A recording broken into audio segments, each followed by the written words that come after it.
Ya ven que nuestro programa de hoy es un programa especial, estamos aquí tomándonos un café y ahora les voy a contar con quién. Se trata de un hermano nuestro de la Congregación de los Sagrados Corazones, que en la actualidad es obispo auxiliar de Quito y también secretario general de la Conferencia Episcopal de Ecuador. Así que, amigos, le damos la bienvenida a Monseñor David de la Torre, que está estos días por aquí por Roma, y hemos aprovechado para dialogar con él. ¿Qué tal estás, David? Muy bien, gracias Fernando por encontrarnos después de tanto tiempo. Pero bueno, estamos en contacto siempre por WhatsApp o por correo electrónico, pero una alegría verte en esta ciudad que siempre es interesante visitar. Además, David, tú ya mismo va a hacer 2 años de tu ordenación episcopal. Claro, tú eres hermano de los Sagrados Corazones y ahora obispo. ¿Cómo se juntan de alguna manera esas dos vocaciones? Bueno, cuando me presento siempre digo que soy religioso de los Sagrados Corazones, obispo auxiliar de Quito. Y ahora hay que añadir secretario general de la Conferencia Episcopal Ecuatoriana. Para mí, el ser obispo en realidad está enraizado en nuestra vocación bautismal, y la vida religiosa es la expresión absoluta del absoluto de Dios pues en el bautismo. Así que para mí no es que son dos cosas distintas, sino que la radicalidad de la una pues llevó a decirle sí al Santo Padre cuando me ha pedido que asuma este servicio a la Iglesia del Ecuador como obispo auxiliar de Quito. Claro, muchas de las personas que nos estarán viendo y escuchando se preguntarán que cómo es la vida de un obispo en el día a día, cómo es el día a día del obispo David. Es un día a día de mucho trajín, no hay tiempo para aburrirse, de encuentro con muchísimas personas de muchísimas realidades. Yo echo de menos, eso sí, la vida de la parroquia, porque en la vida de la parroquia uno va acompañando los procesos personales, humanos, espirituales, de los niños, de los jóvenes, de las familias, y uno va estableciendo una relación bastante directa y horizontal, desde la manera como la gente te trata. La gente nos dice padre, los jóvenes en Ecuador utilizan el diminutivo, entonces te llaman pa. Así que hasta ahora cuando los encuentro me dicen pa, ¿cómo está? ¿Verdad? En cambio que las personas que te conocen una vez siendo obispo tienden a poner el título por delante, entonces ya eres monseñor. Así que cuando encuentro a alguien que me llama padre, me alegra enormemente, porque eso me recuerda que somos parte del pueblo de Dios y que estos títulos, si bien pueden decir un servicio, no deben servir para separarnos y crear divisiones y barreras.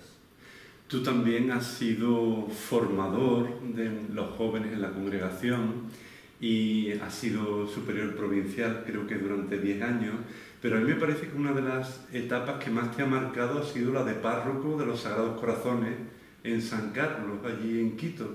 Esa parroquia ha sido para ti un momento muy especial en tu vida como sacerdote, ¿no? Por distintas razones fui párroco 12 años de la misma parroquia, y la única parroquia de la que he sido párroco. Así que cuando me dicen usted ha sido párroco, digo sí, de una parroquia durante 12 años. Y claro, durante 12 años uno ha acompañado, como decía, las realidades humanas, espirituales, familiares. Los niños que yo conocí ahora son jóvenes, están en la universidad, seguimos en relación, en contacto. Una de las cosas más importantes que traté de animar en mi tiempo de párroco fue la pastoral juvenil. Cuando yo dejé la parroquia teníamos 120 jóvenes en comunidades juveniles distintas, en un plan pastoral que unía la catequesis con la pastoral juvenil y que buscaba entonces que la parroquia sea realmente una gran comunidad en la que todos tengan un lugar, una palabra, una responsabilidad. Así que sí, para mí mi corazón de alguna manera está pues en la parroquia de los Sagrados Corazones. Así que cuando me invitan voy feliz y contento. Como les digo, vuelvo a mi casa, así que me siento realmente bien con ellos. Y además allí en aquella parroquia desarrollaste el proyecto Dynamis, que es un proyecto muy dinámico de catequesis. Cuéntanos algo de este proyecto. La idea del Dynamis era hacer que la catequesis sea realmente una experiencia de Dios, pero una experiencia de Dios que no se importa de fuera, sino una experiencia de Dios que parte por el hecho de reconocer que Dios ya está presente en mi vida y que el niño, el joven, tiene mucho que decir sobre los temas que se abordan en la catequesis. Porque quizás a veces podemos tener la tentación de creer que son pues un grupo de ignorantes que no saben nada y que nosotros vamos a darles la luz. Pero la verdad es que ellos ya tienen una experiencia de Dios. Dios ya está presente en la experiencia que hacen de la oración, de la bendición de sus padres, del funeral de sus abuelitos, del matrimonio de sus hermanos.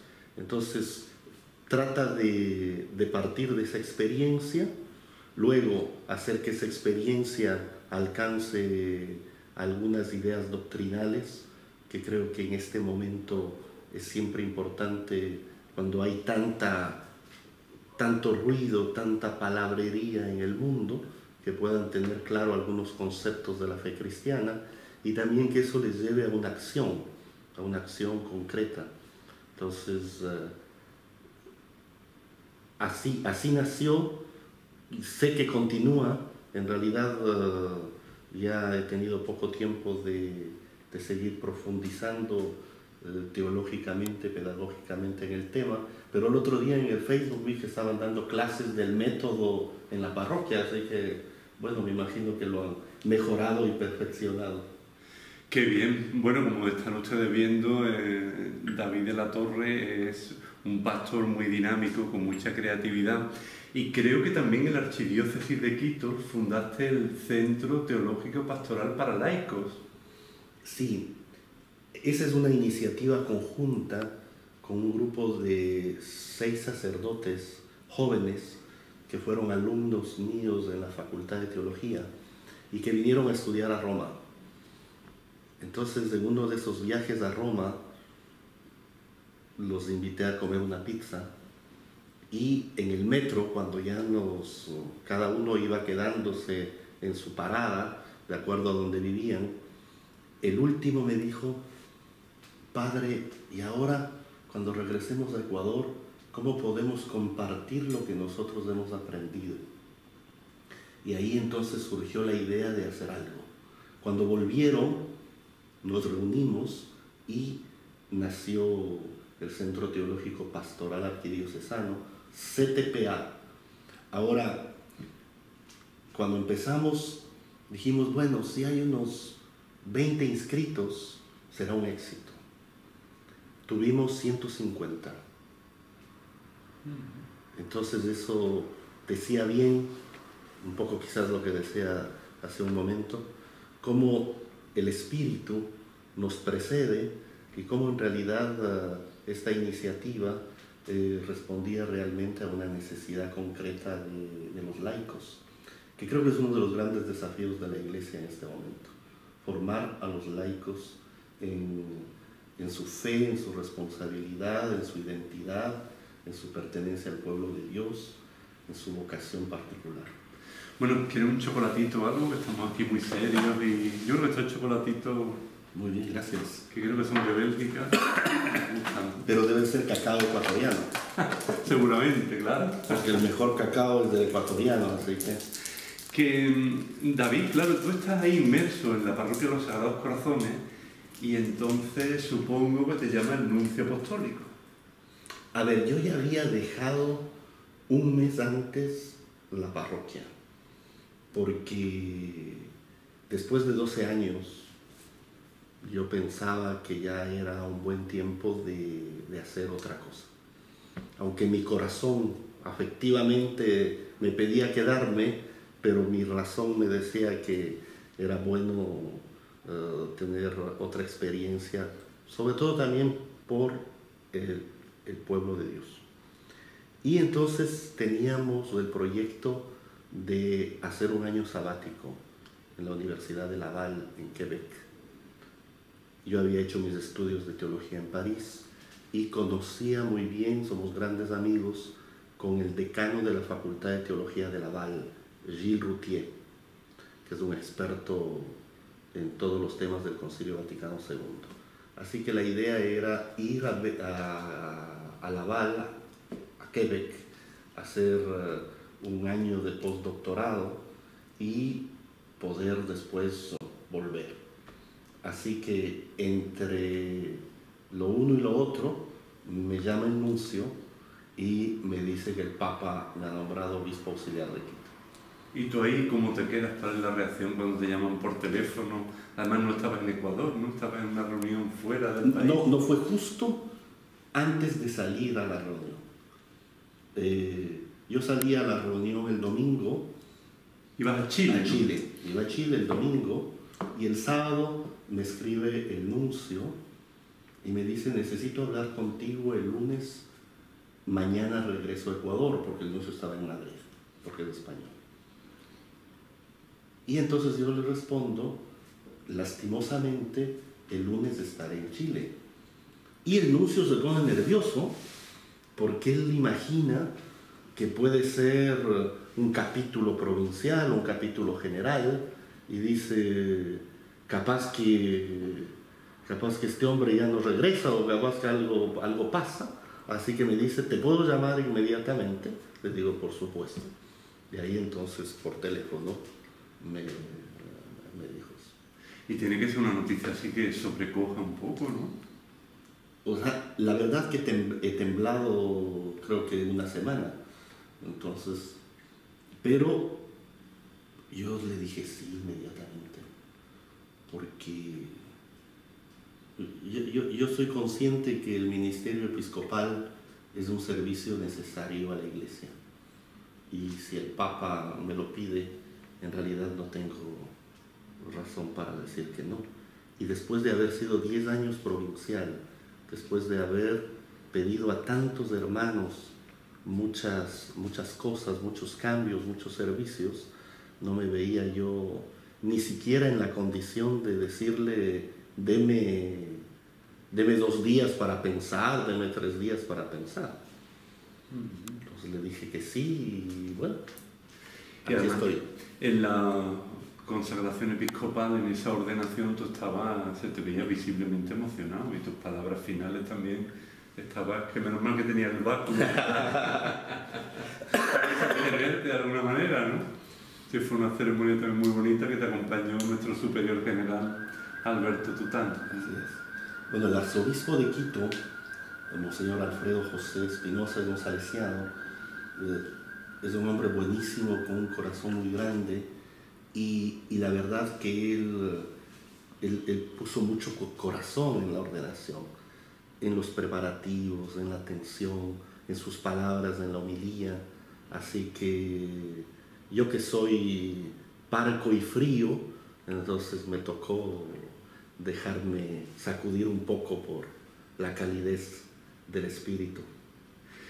Y bueno, luego en muy poco tiempo tus hermanos obispos del Ecuador te piden un servicio que te está llevando mucho tiempo y mucha energía, como es el de secretario general de la Conferencia Episcopal. ¿Eso qué supone?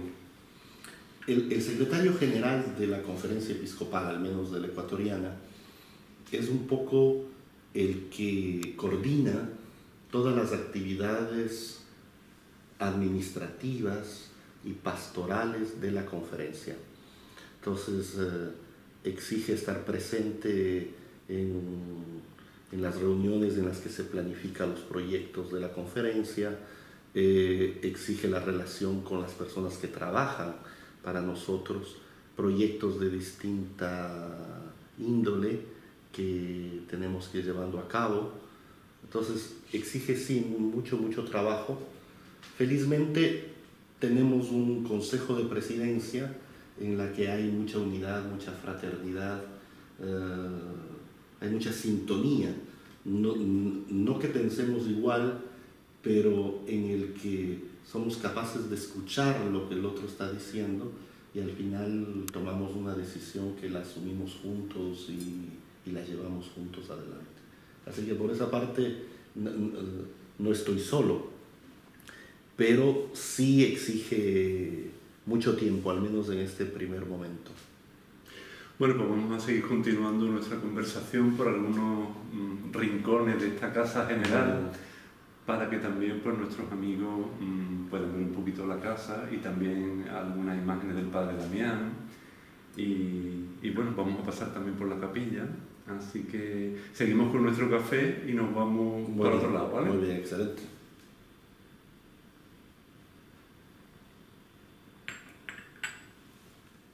La figura de San Damián de Molokai ha inspirado la vida de nuestra congregación y es uno de nuestros hermanos que de una manera pues, más clara y con más fuerza ha encarnado nuestro carisma. Yo creo que también vosotros allí en el Ecuador, y yo cuando estuve vi por ejemplo en una parroquia que está dedicada precisamente a San Damián, en una zona muy pobre, y también en lugares en los que estáis allí, esta figura realmente respalda vuestra opción misionera. ¿Cómo ves tú ahora la realidad de la congregación allí en el Ecuador y cómo la figura de San Damián sigue inspirando hoy? ¿O a qué nos tendría que llevar la vida de San Damián? Históricamente, la congregación en el Ecuador comienza a desarrollarse justamente a través de una opción por los más pobres. Teníamos en Quito una parroquia de clase alta que se llama Nuestra Señora de la Paz, que hasta ahora sigue siendo una de las parroquias más pudientes del norte de Quito. Ahora está entregada al clero diocesano, pero en ese momento la opción que tomó la provincia de Francia fue dejar esa parroquia e ir a trabajar con los más pobres, justamente en la parroquia donde he sido párroco los 12 años que comentábamos hace un momento. Entonces, el crecimiento de la congregación en Ecuador, el hecho que la congregación haya tenido un rostro ecuatoriano, está ligado a esa opción por los más pobres. Yo veo con un poco de preocupación que nos vayamos acomodando en lo que hemos hecho desde hace 30 años. Estamos en los mismos lugares y yo creo que es necesario correr el riesgo de responder a nuestra historia y a nuestra identidad. Yo creo que el último capítulo provincial justamente impulsa a la provincia andina, que ahora se llama, porque formamos una sola comunidad provincial con Puerto Rico, Colombia, Ecuador y Perú, a una opción más radical, sobre todo en la Amazonía. Yo sé que efectivamente el provincial, su consejo, están adelantando y motivando para que eso se haga realidad. Yo creo que es un tiempo para la Iglesia de riesgos, de desafíos, y hay que creer que es el Espíritu de Dios el que estará presente y estará sosteniendo realmente lo que hacemos. Para que no nos concentremos en lo que ya hemos hecho siempre, porque el mundo ha cambiado mucho y el mundo nos desafía. Es verdad que somos menos, porque también las vocaciones nos hacen falta, pero quizá también nos hacen falta porque no somos lo suficientemente valientes para hacer algo que nos desafíe primeramente a nosotros y luego a los jóvenes que puedan ver nuestra vida y nuestra misión. En este sentido estabas hablando de esa opción por la Amazonía. Yo creo que también que Alberto Tután, nuestro superior general, está también impulsando mucho esta opción, y aparte que es uno de los desafíos para la Iglesia actual, más después de todo el sínodo de la Amazonía. Parece que la respuesta puede ser un poco obvia, pero ¿qué hubiera sucedido si Damián hubiera estado, el padre Damián hubiera estado en el Ecuador con todo este desafío de la Amazonía? ¿Dónde te lo imaginas tú? Yo me lo imagino con los Guarani adentro del Amazonas, viviendo, anunciando el Evangelio, como lo hacen muchos misioneros de distintas congregaciones. En el Ecuador, la Amazonía está históricamente evangelizada por congregaciones religiosas. Los salesianos, los carmelitas, los capuchinos, que han hecho un trabajo formidable con los pueblos originarios o con los pueblos no contactados. Hablamos hace un momentito también del arzobispo de Quito y primado del Ecuador, Alfredo José Espinoza, y él precisamente te ha hecho un encargo pastoral de toda la zona sur de la archidiócesis, ¿no? ¿Eso qué implica? ¿Qué tareas has de llevar a cabo en este encargo pastoral que te hace Monseñor Alfredo? El sur de Quito es una de las zonas más pobres y también más pobladas de la capital, más o menos 1.500.000 habitantes. Son comunidades muy fervorosas, muy activas. Son cerca de 50 parroquias. Hay muchas congregaciones religiosas que tienen encargos pastorales en el sur de Quito. La gran mayoría son sacerdotes diocesanos. Entonces, una de las tareas fundamentales es acompañar a los sacerdotes, acompañar a las comunidades.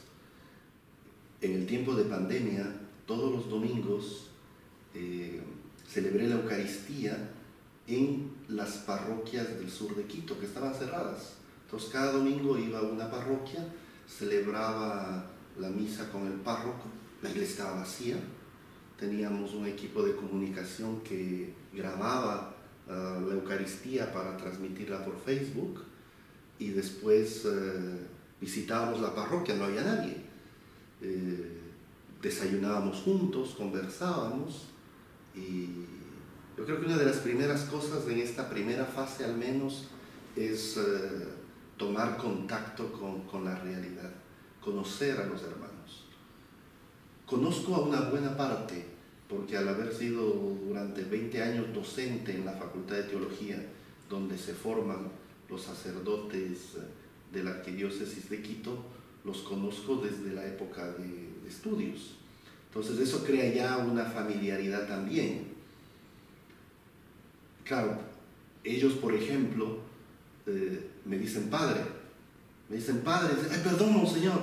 Digo, no, por favor, no dejes de llamarme padre. Entonces,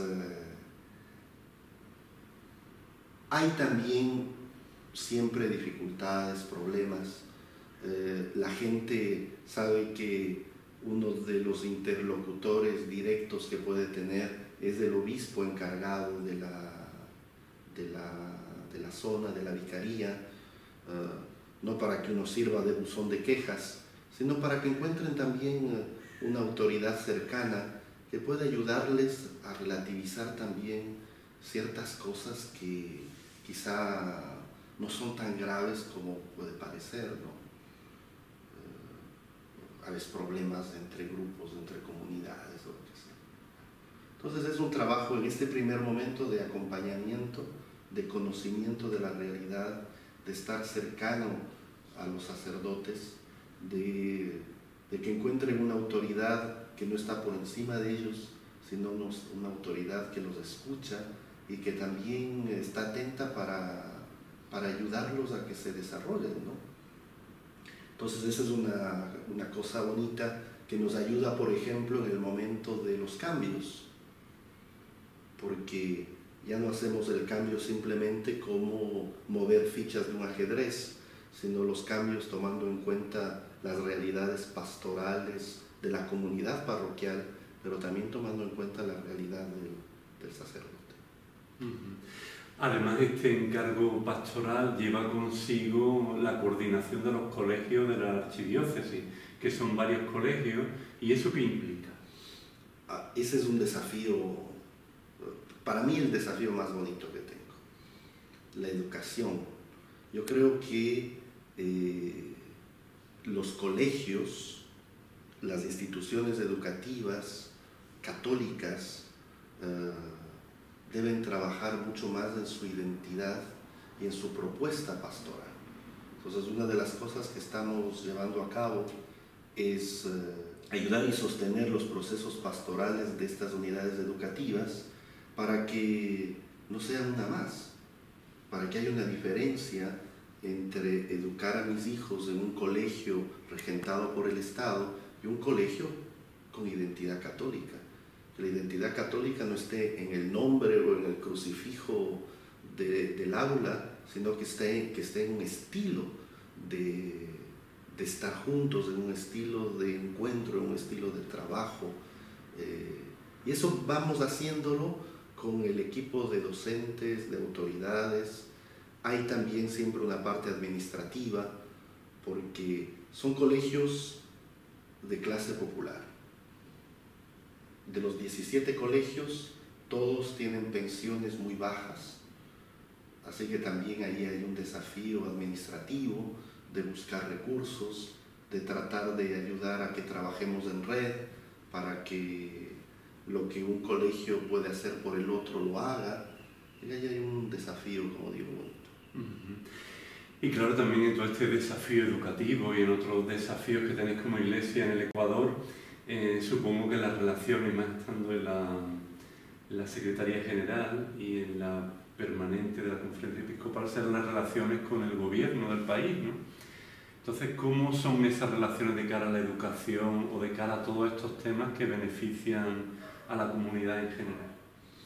Con el cambio de gobierno hemos encontrado interlocutores atentos a lo que decimos, interlocutores, yo diría, de buena voluntad, que sobre todo se dan cuenta que la iglesia, si está en el campo educativo o en el campo de la salud, no es para hacer una empresa, no es por un negocio, no es por un lucro, sino que realmente es un servicio a los más pobres. Entonces, en ese sentido, hemos encontrado interlocutores con los que vamos haciendo también un camino. Ahora, las cosas a nivel estatal no cambian de un día al otro, porque son leyes que rigen y que determinan ciertas cosas, pero vemos de parte del gobierno una actitud positiva. David, antes aludías también a otra de las dimensiones de tu persona que es muy importante para ti, que es la enseñanza de la teología, porque tú sigues siendo profesor en la Pontificia Universidad Católica del Ecuador de teología dogmática, o sea, teología pura y dura, ¿no? ¿Qué podríamos decir? Entonces, ¿cómo es también esta dimensión tuya docente? ¿Cuáles son los temas que más te inquietan? ¿Qué temas de teología dogmática serían los que más han de trascender al pueblo de Dios? ¿Y cómo nos puede ayudar eso en nuestra reflexión, en nuestra vida hoy día? Yo creo que el tema eclesiológico es hoy un tema fundamental. El tema de una iglesia en el mundo, al servicio del mundo, el tema de una iglesia ministerial en la que los sacerdotes, los obispos, el Papa no están fuera del pueblo de Dios, sino que somos parte del pueblo de Dios y desde dentro del pueblo de Dios estamos a su servicio.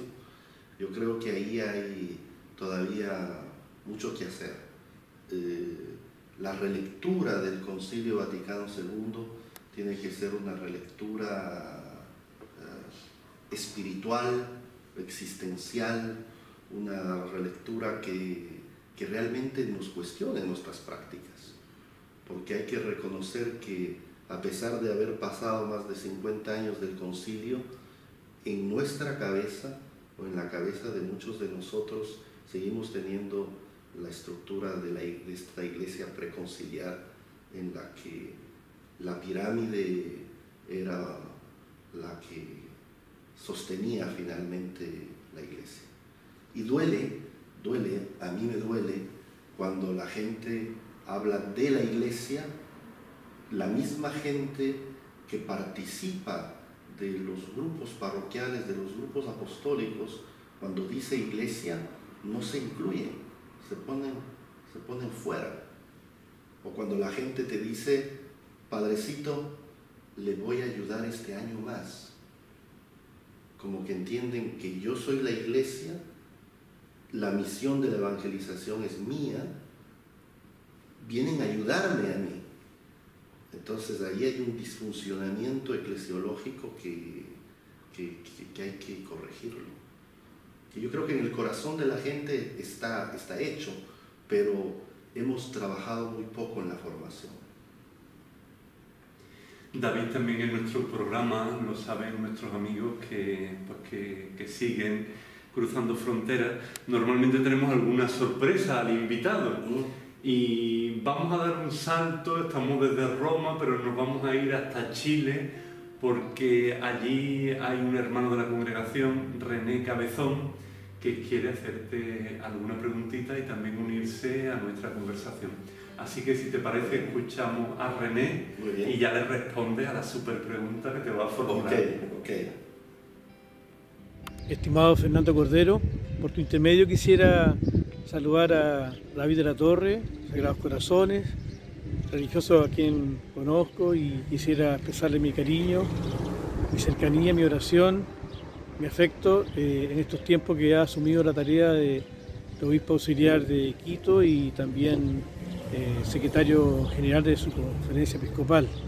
Sin duda son muchas las responsabilidades que tiene a su cargo y hay que estar muy cercano a ti.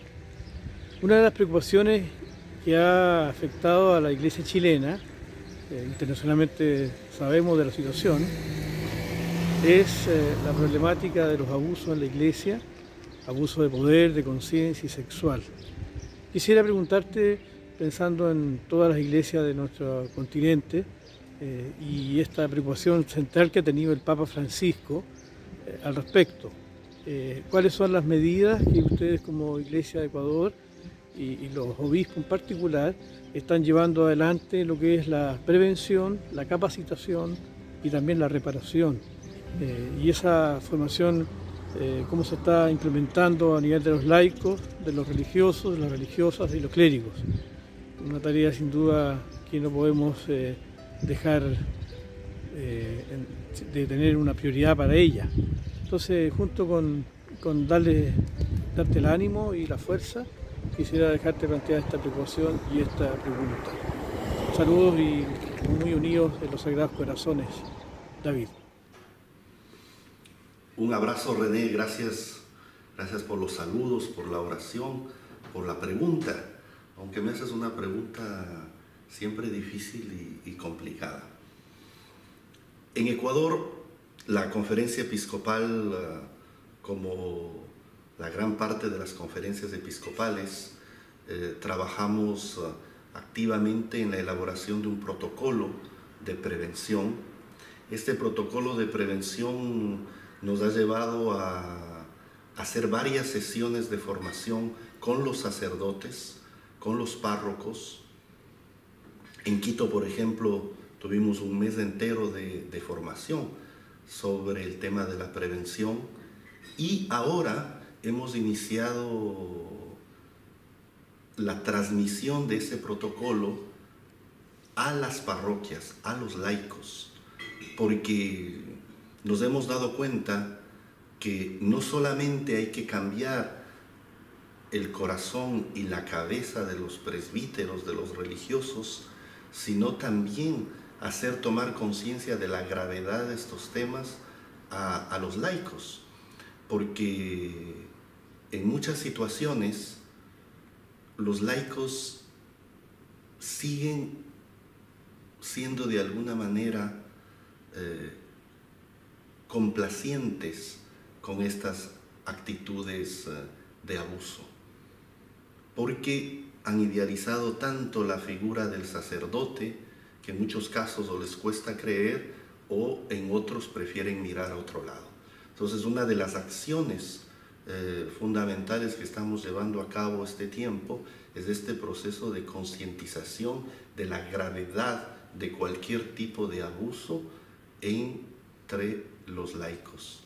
Entonces hemos hecho, por ejemplo, en Quito, 2 semanas de formación con los catequistas, 10.000 catequistas de la Arquidiócesis de Quito, y el próximo mes haremos las mismas sesiones de formación con los consejos pastorales.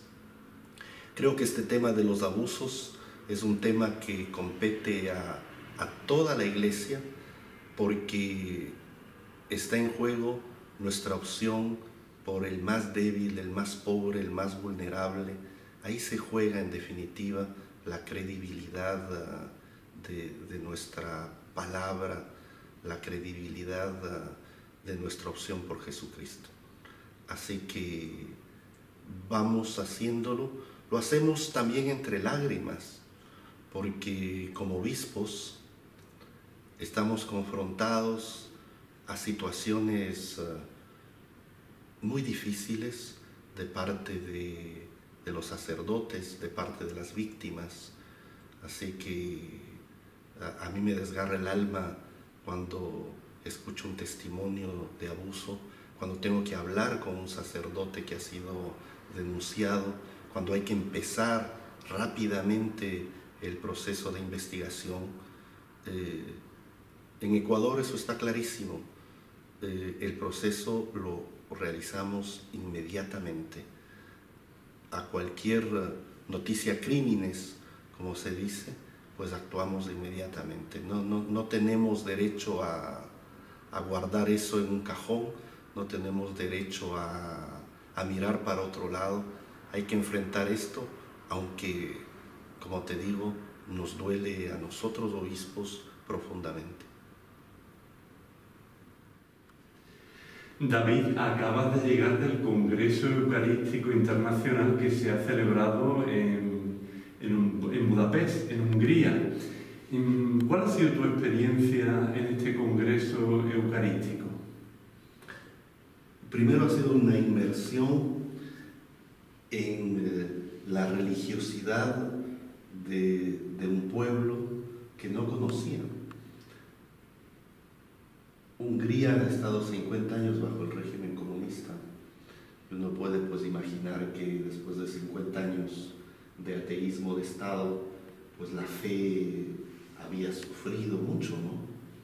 Pero al contrario, hemos visto una fe muy profunda expresada en la procesión del Santísimo Sacramento. El día sábado tuvimos una procesión de 3 horas. 3 horas. Más de 100.000 personas. Y en todo el camino de la procesión, familias, personas que se arrodillaban al paso del Santísimo. Así que era una expresión que yo había visto en América Latina, pero que he visto muy poco en Europa. Así que eso ha sido una cosa que me llamó mucho la atención. Después, el encuentro con gente normal. Había cardenales, había obispos de todas partes del mundo, con los que nos hemos encontrado, hemos estado en el bus, en la mesa del comedor, y ha sido un encuentro muy bonito, un encuentro de hermanos con las distintas realidades, pero sintiéndonos una sola familia, una sola iglesia. Y ya al final del Congreso Eucarístico se anuncia que el próximo Congreso Eucarístico Internacional se va a celebrar en tu archidiócesis, en Quito, en el año 2024. ¿Qué supone esto para Quito, también para Ecuador? ¿Y qué enfoque queréis darle a este Congreso Eucarístico Internacional del año 2024? O sea, supone una gracia, una bendición, pero también un trabajo enorme. Lo que vimos en Hungría ha sido formidable. todo el tema organizativo, el tema de la preparación televisiva, audiovisual, ha sido magnífico. Así que tenemos un trabajo que empieza cuando lleguemos ahora a Ecuador. Ahora nosotros queremos unir tres cosas. Una de las razones por las que el Santo Padre aceptó la propuesta de la Conferencia Episcopal para que el Congreso Eucarístico se haga en Quito es la celebración de los 150 años de la consagración del Ecuador al Sagrado Corazón de Jesús. Entonces nosotros queremos unir tres cosas que están íntimamente unidas, pero que en los distintos congresos eucarísticos no ha sido desarrollado. El tema del corazón abierto, el pan partido y la justicia social. Entonces queremos reflexionar sobre el hecho de que la Eucaristía no es un acto intimista, devocional, de una relación con un Dios grandilocuente y todopoderoso, el Pantocrator, ¿no es cierto?, de Bizancio, sino que es realmente un envío a ese Cristo, a ese cuerpo de Cristo que está presente en los más pobres, en los marginales, en los vulnerables.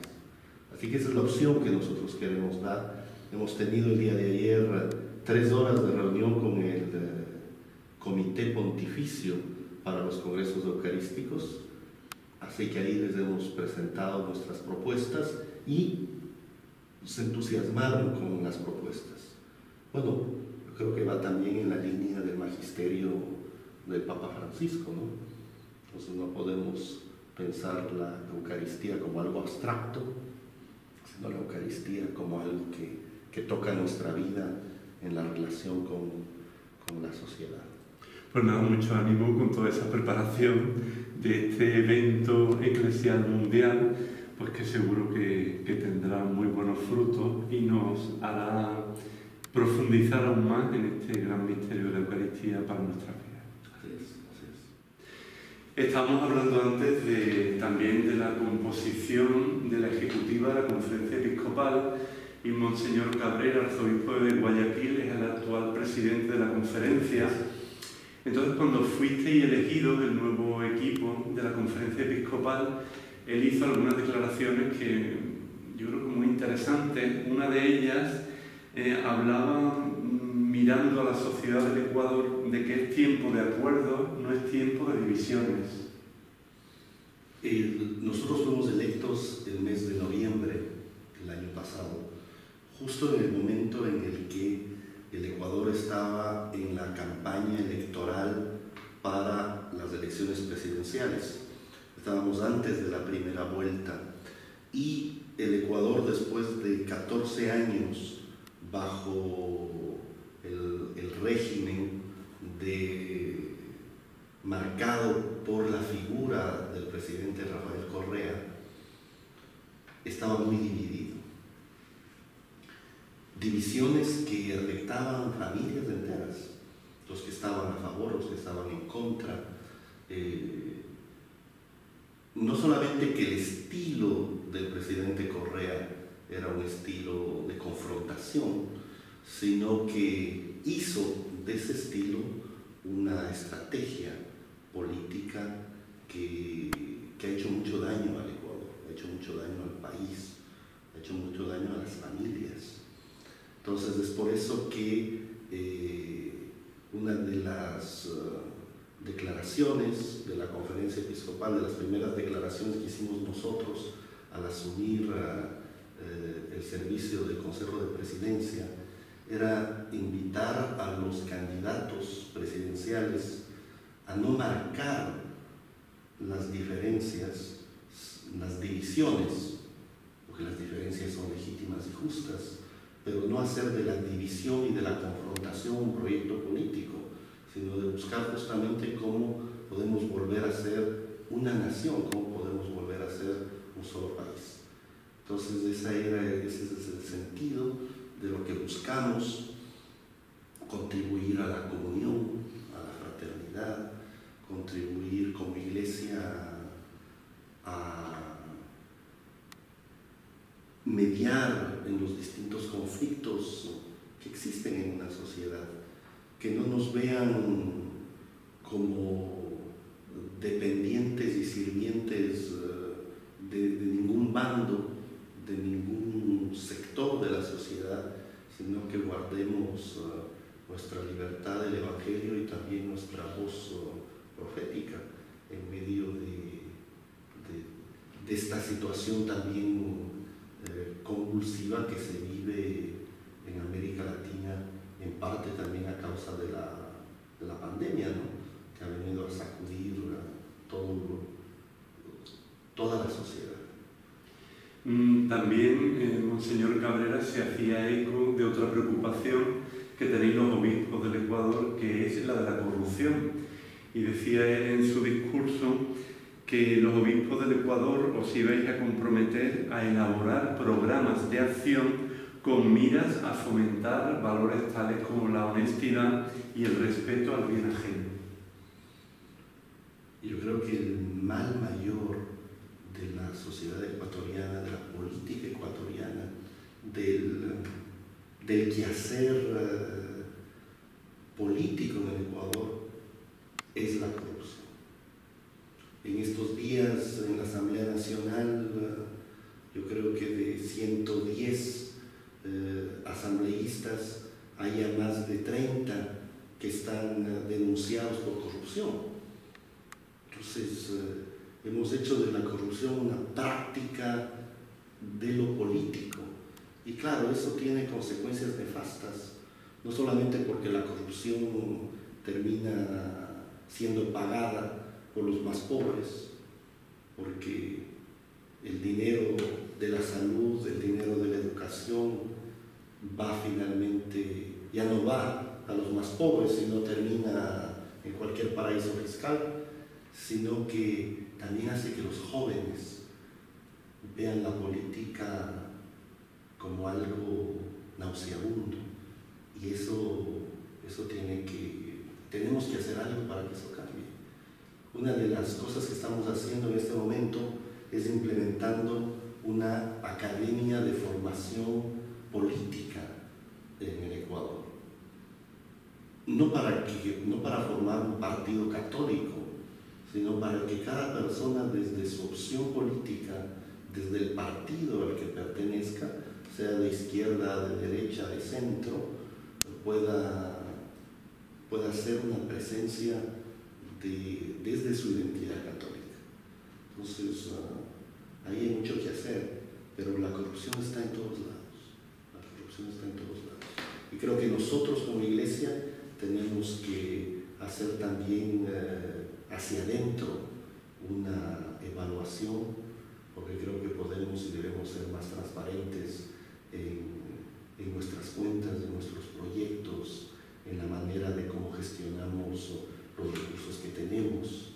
O sea, la corrupción no solamente está en el Palacio de Gobierno, muchas veces está también en el convento parroquial.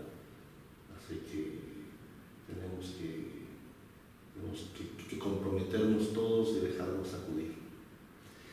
También en estos últimos días aquí en Roma has tenido oportunidad de reunirte con el equipo de la Secretaría General del Sínodo de los Obispos, con el cardenal Mario Bret, con Sor Natalie Becar y con Monseñor Luis Marín de San Martín. Y bueno, estamos ya al inicio de este camino sinodal, por una iglesia sinodal, comunión, participación y misión. Aquí también tenemos el logo de todo este pueblo de Dios que camina unido. Bueno, lo primero, ¿cómo ha sido ese encuentro con la Secretaría General del Sínodo? ¿Qué vibraciones te han transmitido? Ha sido un bonito encuentro de hermanos. Estuvimos antes en otra congregación y nos reunimos en una sala grande donde cada uno para hablar tenía que prender su micrófono. En cambio que aquí estuvimos sentados en los sillones, en las butacas de la sala de estar. El cardenal Grech nos sirvió el café. Así que fue un bonito encuentro de hermanos en el que hemos compartido pues este sueño de realmente una iglesia sinodal. Yo tengo mucha esperanza en el sínodo. Yo creo que es un camino que empieza. Evidentemente que el sínodo no podrá sacudir ciertas estructuras o no podrá derrumbar ciertas estructuras, pero al menos podrá sacudirlas. Y creo que por ahí tenemos que ir y avanzar. Ahora, lo importante sería de que realmente aquello que se diga en el sínodo termine en estructuras. Yves-Marie Congar decía, ¿no?, al final del Concilio Vaticano II, muy bien, ahora hemos hecho textos bellísimos, hemos reflexionado mucho, pero ahora es necesario que todo esto que hemos reflexionado se transforme en estructuras dentro de la Iglesia para que eso se pueda dar y se pueda sostener. Yo creo que ese será también un desafío del sínodo. ¿Y tú crees que este sínodo puede ser una revolución para la Iglesia o una palabra muy fuerte, aplicar revolución a sínodo? Yo creo que puede ser una revolución para quienes tienen en su cabeza y en su corazón una estructura de iglesia piramidal, una estructura de iglesia basada en el poder y no en el servicio. Entonces, yo creo que en ese sentido puede ser una revolución. Ahora, si queremos utilizar términos cristianos, que será una exigencia de conversión, sí. Y creo que eso para todos. Pudiste encontrarte en esa reunión con Nathalie Becar, su secretaria del sínodo, y resulta que los dos os habéis formado en los mismos lugares en teología y en Francia. ¿Cómo viste tú a Sor Nathalie? Yo la vi muy tierna, ¿no es cierto? Muy amable, de mucha bondad, mucha dulzura en su voz, en sus gestos, en lo que hemos conversado. Claro, yo soy un poco mayor en el tiempo de estudios. Ella entró tanto a las facultades jesuitas de París como al Instituto Católico de París después de que yo haya pasado por ahí. Pero el hecho de haber estado en los dos lugares, de conocer a las demás personas, también pues da una familiaridad muy, muy bonita. Además, ella teológica y como amante de la vela también tiene muy claro las dificultades de la navegación y de la navegación de esta barca que es la Iglesia. Y me parece que su aportación puede ser una aportación también muy interesante y muy importante, junto con tantas personas que se están uniendo a este camino sinodal. ¿Cómo animarías tú en el Ecuador o a aquellos que nos están escuchando a entrar en este proceso sinodal? Porque el sínodo no son solo unos documentos al final, sino que el sínodo es hacer un proceso. ¿Cómo animar? Claro. ¿Y cómo animar, por ejemplo, a obispos que no estén muy en sintonía sinodal o a esos párrocos que igual no puedan estar en sintonía sinodal? ¿Cómo meter a todo el mundo en este camino sinodal? Bueno, una de las primeras cosas tendrá que ser la difusión del documento, que está muy bien hecho, presentado también de una manera nueva. Ya no es pues el texto frío, sino que es un texto dinámico, que dice bien lo que es la sinodalidad, pues, ¿no? Este caminar juntos.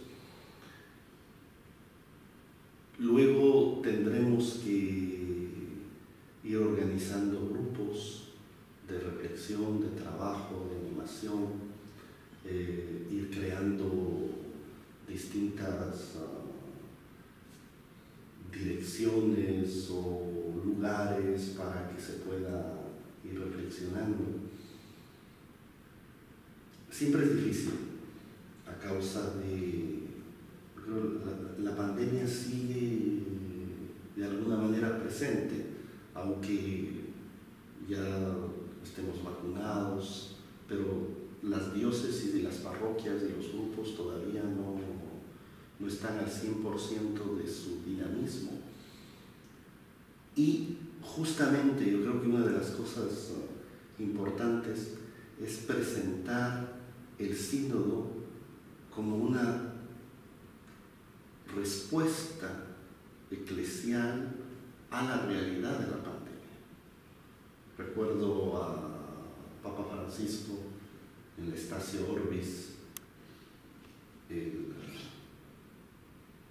marzo del año pasado, cuando decía: nadie se salva solo, todos estamos en la misma barca. Entonces esa es la sinodalidad. Necesitamos entonces darnos cuenta que los desafíos de la sociedad, los desafíos que son lanzados a la Iglesia, son desafíos que los tenemos que asumir juntos, discernir juntos y asumir juntos.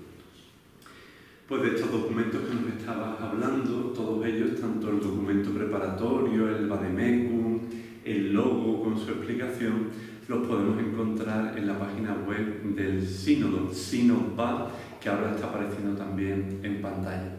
Así que con estas palabras yo creo que nos han animado mucho a seguir en este camino sinodal que ciertamente es apasionante. Y para ir terminando nuestra conversación, claro, tú eres un joven obispo, no solo por la edad, sino porque llevas muy poco tiempo en este ministerio, en este servicio. ¿Cuáles son tus sueños, David? Mis sueños, ahora que están de moda los sueños. Tengo en mi cuarto, fue un regalo que recibí de parte del arzobispo, el San José dormido. Una imagen bonita tallada de madera ahí al norte de Quito, que hay artesanos muy buenos que trabajan la madera. Entonces una imagen linda policromada del San José dormido. Y ahí pongo mis sueños, ¿no?, debajo de esto. Y yo, realmente uno de mis sueños es que la Iglesia sea una comunidad, que la Iglesia sea una familia. Era algo que yo insistía mucho cuando era párroco. Decir: vean, nos llamamos hermanos y hermanas, pero las palabras tienen que tener sentido. Las palabras tienen que ser palabras verdaderas. Pero al final vamos a la iglesia y utilizamos palabras que son falsas, palabras que son huecas, palabras que no tienen sentido. Entonces yo creo que uno de mis grandes sueños será o es que efectivamente la iglesia sea una comunidad, que la diócesis sea una comunidad, que el presbiterio sea una comunidad, que seamos una familia, que tu dolor sea mi dolor, que tu alegría sea mi alegría. Y creo que ojalá que mi ministerio episcopal pueda servir para eso. Pues ojalá pediremos también por ello. Y ya para terminar, ¿cuál es la oración de un obispo? ¿Cuál es? ¿Cómo es tu oración? Tú cuando te pones a rezar, ¿cómo rezas? Yo rezo con rostros. Yo voy pensando en las personas, en las situaciones, lo que he vivido, las personas con las que he conversado. Entonces trato de no solamente enfrentar la situación, sino de pensar en la persona y de llevar eso a la oración. Entonces oro con los rostros concretos de de las personas que el Señor me confía en el día a día. Pues si te parece podemos terminar la entrevista con una oración. Muy bien. En el nombre del Padre, del Hijo y del Espíritu Santo. Amén. Amén.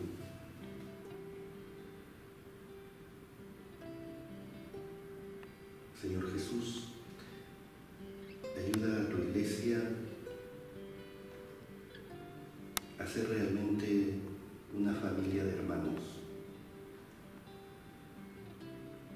Ayuda a tu iglesia a ser, en un mundo convulsionado por divisiones y barreras, un signo de que la fraternidad es posible,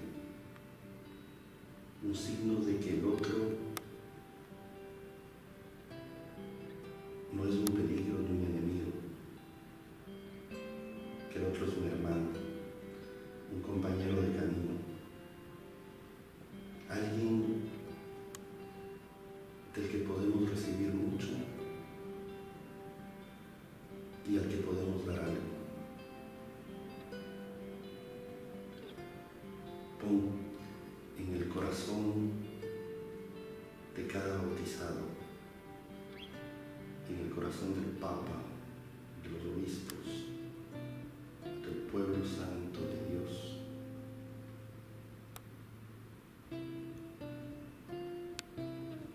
un espíritu de valentía y de coraje,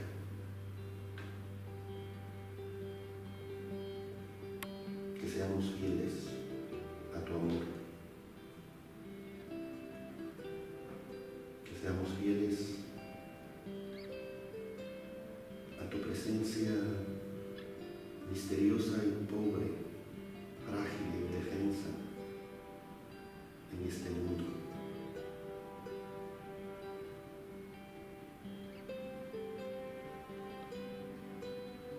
Gracias, Señor, por tantos testigos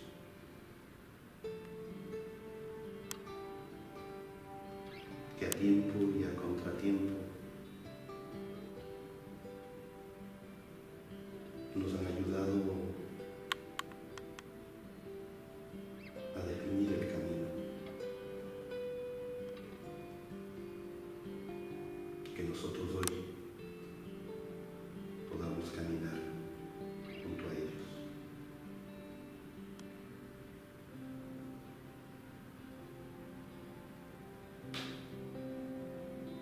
Gloria al Padre, y al Hijo, y al Espíritu Santo, Como era en el principio, ahora y siempre, por los siglos de los siglos. Amén. en el nombre del Padre, del Hijo y del Espíritu Santo. Amén.